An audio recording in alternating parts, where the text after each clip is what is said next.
یہ صرف ایک جنگ نہیں تھی، یہ ایمان اور کفر کی وہ خوفناک ٹکر تھی جس میں ایک طرف دیو ہیکل آہینی زرہ میں چھپا نیزے تھامے ظالم بادشاہ جالوت کھڑا تھا، اور دوسری طرف ایک معصوم کم عمر چارواہا، نہ ہتھیار نہ فوج نہ ڈھال، صرف ایک گوپن، ایک کنکر، اور دل میں اللہ پر ایسا یقین جو پہاڑوں کو ہلا دے۔ جب سب پیچھے ہٹ گئے تب اس نوجوان نے قدم آگے بڑھایا اور ایسی ضرب لگائی کہ جالوت کا غرور خاک میں مل گیا۔ یہ وہ لمحہ تھا جب دنیا نے سیکھا طاقت ہار جاتی ہے لیکن ایمان جیت جاتا ہے۔ یہ کہانی ہے حضرت داؤد علیہ السلام کی، ایک ایسے سچے بندے کی جس نے دنیا کو بتا دیا کہ اگر اللہ تمہارے ساتھ ہے تو دنیا کا سب سے بڑا دشمن بھی تمہیں روک نہیں سکتا۔ بسم اللہ الرحمن الرحیم۔ تاریخ انسانیت میں ایسے بے شمار واقعات محفوظ ہے جو نہ صرف حیران کن ہے بلکہ سبق آموز ہے، لیکن ان میں کچھ قصے وہ ہوتے ہیں جو انسان کے دل پر نقش چھوڑ جاتے ہیں۔ یہ کہانیاں صرف واقعات نہیں بلکہ روشنی کے مینار ہے جن سے راہ بھٹکے ہوئے قافلے روشنی حاصل کرتے ہیں۔ انہی کہانیوں میں ایک کہانی ہے ایک ننھے سیدھے سادے لیکن دلیر نوجوان کی، جو ایک دیو ہیکل ظالم اور خونخوار بادشاہ کے سامنے چٹان بن گیا۔ یہ کہانی ہے حضرت داؤد علیہ السلام کی، اور وہ خونی بادشاہ جالوت تھا۔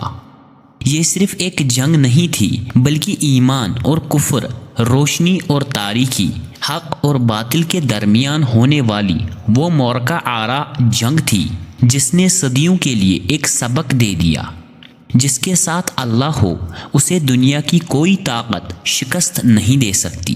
بنی اسرائیل جو حضرت موسیٰ علیہ السلام کی قوم تھی، جب ان کے بعد لوگ دنیا میں آئے تو آہستہ آہستہ ایمان کی روشنی مدھم ہوتی چلی گئی، اللہ کی نعمتوں کو فراموش کیا گیا، شریعت کو پیروں تلے رون ڈالا گیا، دنیاوی لذتیں غالب آئی، اور جب قومیں گناہوں میں ڈوبتی ہے تو اللہ کی نصرت ان سے چھن جایا کرتی ہے۔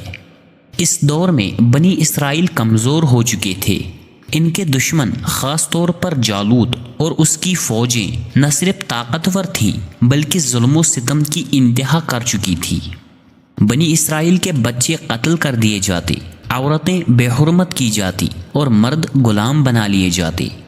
قوم چیخ رہی تھی، بلک رہی تھی، لیکن ان کے پاس نہ لیڈر تھا، نہ اتحاد، نہ ہمت، نہ ہی وہ روحانی طاقت جو ان کے آباء و اجداد میں تھی۔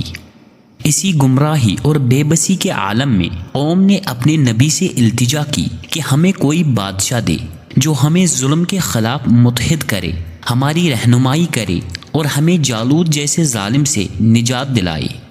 اللہ تعالیٰ نے ان کی دعا سن لی اور طالوت نامی ایک نیک، بہادر اور دیندار انسان کو ان کا بادشاہ مقرر فرمایا۔ طالوت کسی خاص خاندانی پس منظر سے تعلق نہیں رکھتے تھے، ان کا تعلق ایک متوسط طبقے سے تھا، لیکن ان کا تقوی، دینداری اور فوجی حکمت عملی اللہ کو پسند آئی۔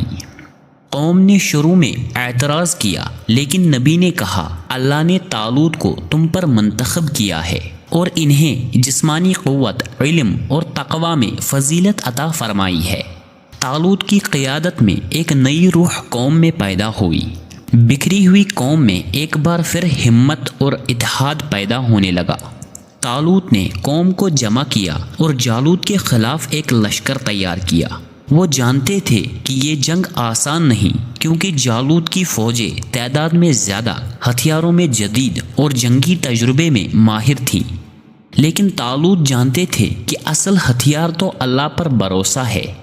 راستے میں جب وہ میدانی جنگ کی طرف بڑھے تو طالوت نے ایک اہم آزمائش رکھی۔ راستے میں ایک دریا آیا۔ طالوت نے کہا اللہ کی طرف سے آزمائش ہے، جو اس دریا سے تھوڑا سا پانی پیے گا وہ میرے ساتھ چل سکتا ہے، لیکن جو پیٹ بھر کے پیے گا وہ میرے ساتھ نہ چلے۔ بہت سے لوگ اس آزمائش میں ناکام ہو گئے اور صرف چند سو افراد باقی رہ گئے۔ طالوت نے باقی بچنے والوں سے کہا اب ہمارے ساتھ صرف وہی ہے جو سچے ایمان والے ہیں، اللہ کا وعدہ ان کے ساتھ ہے۔ جالوت صرف ایک بادشاہ نہیں تھا، وہ ایک دیو قامت، خوفناک، طاقتور اور جنگی مہارت کا ماہر شخص تھا۔ اس کا جسم لوہے کی زرہ سے ڈھکا ہوتا تھا اور ہاتھ میں ایک وزنی نیزہ ہوتا تھا جسے ایک عام انسان اٹھا بھی نہ سکے۔ اس کا ظلم ایسا تھا کہ ماں اپنے بچوں کو اس کا نام سن کر ڈرا دیتی تھی۔ دشمنوں کے دلوں میں اس کا خوف اس قدر تھا کہ وہ بغیر لڑے ہی ہتھیار ڈال دیتے تھے۔ لیکن وہی جالوت اب حضرت داؤد علیہ السلام کے مقابل کھڑا تھا، ایک ایسے نوجوان کے خلاف جو نہ فوجی تھا، نہ بادشاہ، نہ اس کے پاس ہتھیار تھے، نہ زرہ، صرف ایک چھوٹا سا گوپن اور اللہ پر بھروسہ۔ حضرت داؤد علیہ السلام ایک کم عمر نوجوان تھے۔ ان کا پیشہ بکریاں چرانا تھا، ان کے ہاتھ میں چھڑی ہوتی تھی اور دل میں اللہ کا خوف۔ وہ گمنامی میں زندگی گزار رہے تھے، لیکن اللہ نے ان کے اندر وہ طاقت رکھی تھی جو دنیا کی بڑی سے بڑی فوجوں کے بس کی بات نہ تھی۔ توکل علی اللہ۔ جب طالوت کی فوج جالوت کے سامنے پہنچی تو جالوت نے للکارا، کیا ہے تم میں کوئی جو میرے مقابل آئے؟ سب کے دل کانپ گئے، ہر طرف خاموشی چھا گئی۔ پھر یکدم حضرت داؤد علیہ السلام آگے بڑھے۔ انہوں نے کہا، میں جالوت سے لڑوں گا۔ لوگ حیران رہ گئے، طالوت بھی چونک گئے۔ انہوں نے کہا، تم تو بچے ہو، وہ جنگجو ہے، کئی سالوں سے لڑتا آ رہا ہے۔ حضرت داؤد علیہ السلام نے کہا، جب میں بکریاں چرا رہا ہوتا ہوں اور شیر یا ریچھ آتا ہے تو میں اللہ کا نام لے کر اس پر حملہ کرتا ہوں اور وہ میرے ہاتھوں سے مارا جاتا ہے۔ جالوت بھی ایسا ہی ہے۔ جنگ کا دن آ گیا، دونوں لشکر آمنے سامنے تھے۔ جالوت پوری شان و شوکت کے ساتھ آیا اور للکارا، کیا ہے تم میں کوئی مرد؟ حضرت داؤد علیہ السلام نے اللہ کا نام لیا اور بغیر کسی زرہ بختر کے، بغیر کسی تلوار کے، صرف اپنے گوپن میں ایک کنکری رکھ کر اللہ پر بھروسہ کرتے ہوئے جالوت کی طرف دوڑ پڑے۔ انہوں نے کنکری پھینکی اور وہ کنکری جالوت کی پیشانی پر ایسی لگی کہ وہ زمین پر دڑام سے گر پڑا۔ ایک لمحے میں سناٹا چھا گیا، پھر نعرہ بلند ہوا، اللہ اکبر۔ وہ دیو ہیکل بادشاہ جو برسوں سے ظلم کا نشان تھا، زمین پر مردہ پڑا تھا۔ اس کی فوجیں بھاگ گئیں اور بنی اسرائیل کو فتح نصیب ہوئی۔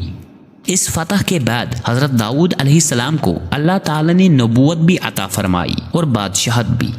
ان کا دور عدل، انصاف، علم، عبادت اور حکمت سے بھرپور تھا۔ انہوں نے قرآن کے مطابق زبور نامی آسمانی کتاب بھی پائی اور ان کی آواز میں ایسی تاثیر تھی کہ پرندے بھی ان کے ساتھ تسبیح پڑھتے۔ حضرت داؤد علیہ السلام اور جالوت کی کہانی کوئی پرانی کہانی نہیں، بلکہ آج کے دور کے لیے ایک روشن چراغ ہے۔ آج بھی ظلم کے جالوت ہمارے معاشروں میں موجود ہے، آج بھی کمزوروں کو ستایا جاتا ہے، لیکن اگر ایمان، توکل اور ہمت ہو تو اللہ کا وعدہ ہے، کمزور طاقتور پر غالب آئے گا اگر وہ اللہ پر ایمان رکھے۔ یہ واقعہ ہمیں سکھاتا ہے کہ ایمان سب سے بڑا ہتھیار ہے، اللہ پر بھروسہ سب سے بڑی طاقت ہے۔ ظاہری کمزوری باطنی طاقت کے آگے کچھ نہیں۔ اللہ اپنے بندوں کی مدد کرتا ہے، چاہے دشمن کتنا ہی طاقتور کیوں نہ ہو۔